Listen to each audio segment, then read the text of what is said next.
SpongeBob seemed unfazed, as if he was almost used to it. He now could hear slow clattering behind him, slowly breaking the mind-numbing silence.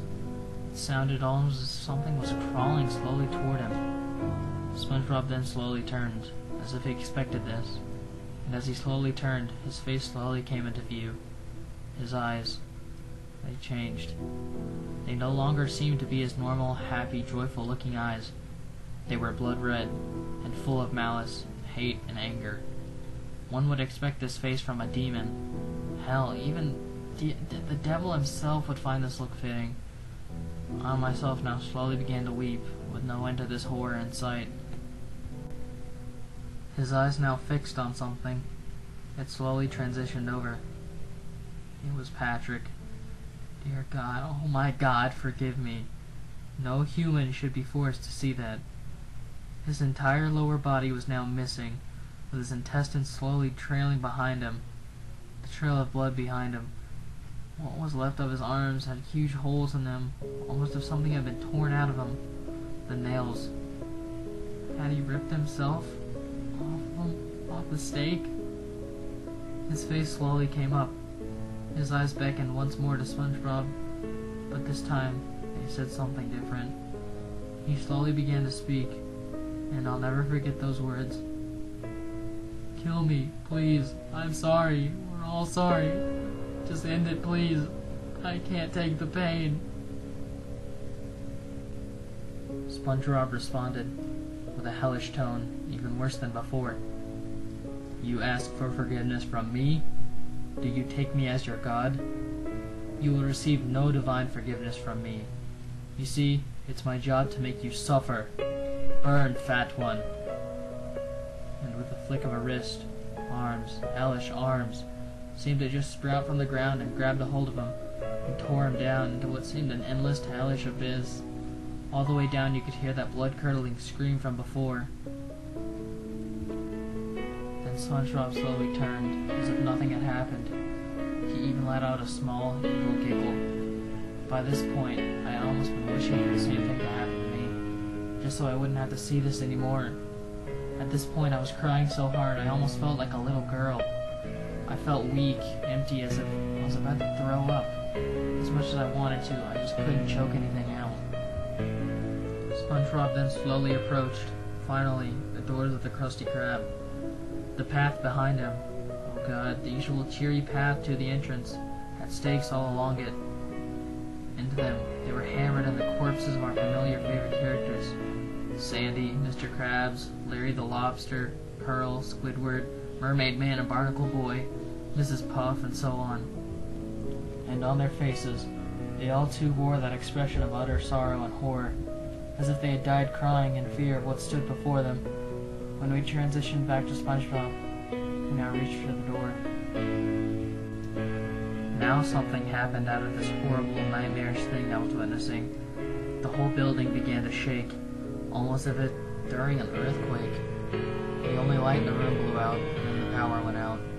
I was now in the dark, alone, in this shaking building. I could hear my fellow interns flee, and the developers run out.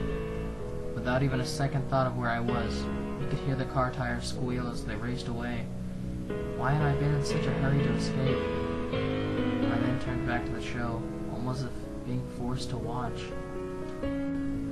He now stood alone in the Krusty Krab. All lights were out, and there was utter silence, except for a small red glow coming from the door that usually led to the kitchen. That oh-so-familiar kitchen where SpongeBob usually stood making his delicacies. He began to slowly approach it, slowly in silence. As he reached it, he stood in front of the door, almost as if he himself didn't want to go in. Reproachfully, he slowly turned to the knob, and the door swung open. Oh God, how I wish I could unsee what I saw and heard. SpongeBob faced a hellish demon with indescribable horror, burning in a portal to what seemed to be hell itself. Was this the devil? Oh God, the fear that came over me the moment its mouth slowly opened. Did you make them suffer, son? It asked in the most hellish tone imaginable, one of extreme rage, anger, malice, and hatred. SpongeBob replied, slowly saying, almost afraid to reply. Yes, Father, he cried, suffered and burned. A feast of souls waits for you below. It replies simply, good son, now go back to your cage, be gone with you. And at that moment, I finally threw up all over my own lap. Something began to emerge from SpongeBob, and his body almost slowly deflated. It almost seemed to be a human, a dog, something. Oh God, I can't even find the words. It crawled toward the portal, and with a swift kick, its father kicked it into what appeared to be hell itself. Then it turned slowly and looked at me directly, the viewer, and slowly it mouthed something, so subtle, so quiet, but chilling to the very core. It seemed as if it was speaking to me. It said, oh, don't worry, your world is next. It'll suffer at your hands, as this one did at his. And then it slowly transitioned over to SpongeBob, and what was left of his corpse was the skin.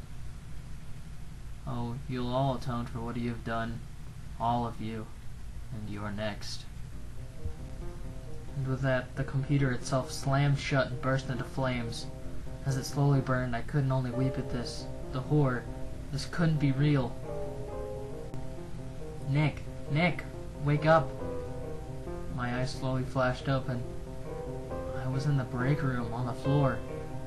Above me stood my friend Tina, who said, oh, thank God you're okay. You just collapsed. You've been out for about 5 minutes.